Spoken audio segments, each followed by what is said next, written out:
security in Europe also means doing more on our own defense. Our common goal should be very clear. We need to turbocharge our defense industrial capacity in the next 5 years. And at the heart of this must be one simple principle. Europe must spend more, Europe must spend better, and Europe must spend European. And this will help us fill the urgent need to rebuild, replenish and modernize member states' armed forces and to keep supporting Ukraine. And in doing so, Europe should strive to develop and manufacture the next generation of battle-winning operational capabilities. And my friends, the EPP is the party that has championed a Europe that can defend itself. And we will be the party that delivers on a defense union. And this topic needs undivided attention. And therefore, we need a designated defense commissioner for the next mandate. This is one of our EPP's deliverables. My friends, throughout our history, Europe has never had security or prosperity.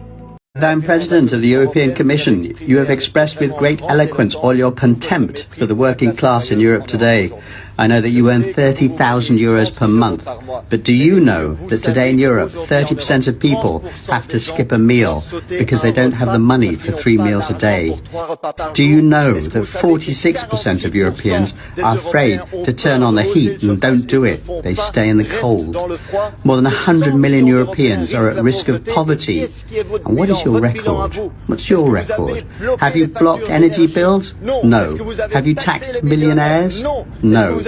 Have you tackled the surplus profits of multinationals in energy, pharmaceuticals, military? No. And what are you doing today? So today you flood, you guarantee billions of euros to the military sector, to the multinationals of the arms sector, while to the workers you propose the return of the fiscal pact, the return of austerity. Madame von der Leyen, Europe, your Europe, will never be ours.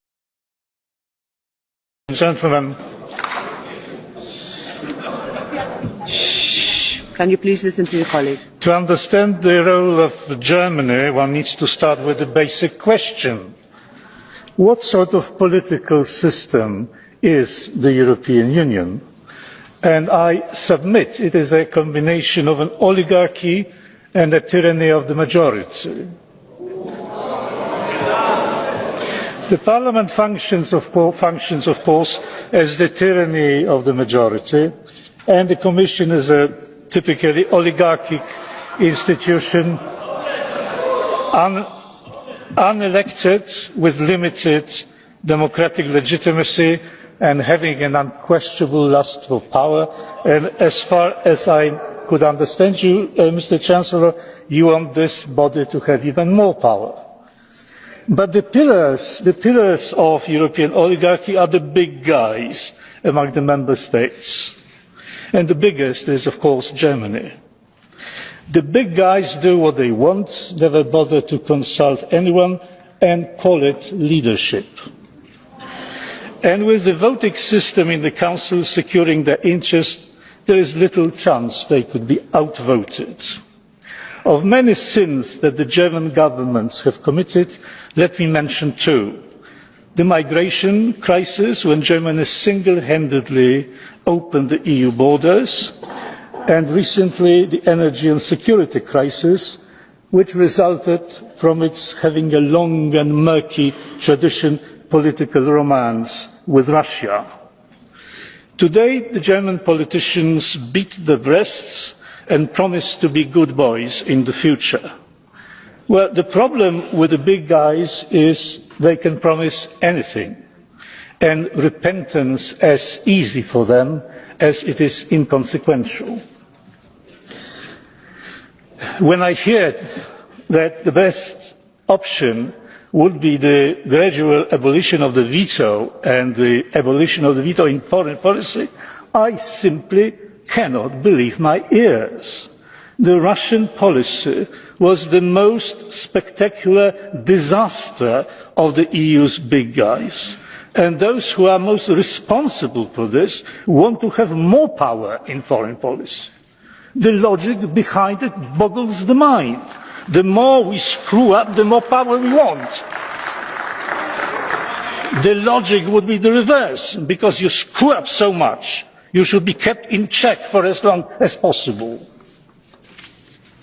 Chancellor Scholz, I do not have any illusions about Germany mending its ways. You are too big, you are too hubristic.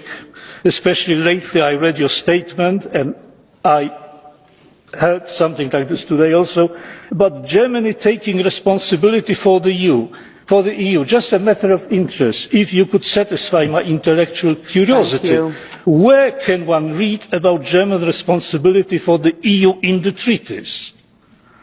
The only proper thing for the German governments would be to take the back benches and, as political hygiene requires, let others run the show. You tried, you failed, you should withdraw. Unless, Mr. Chancellor, you and your colleagues in the European oligarchy believe that German leaders, like diamonds, are forever.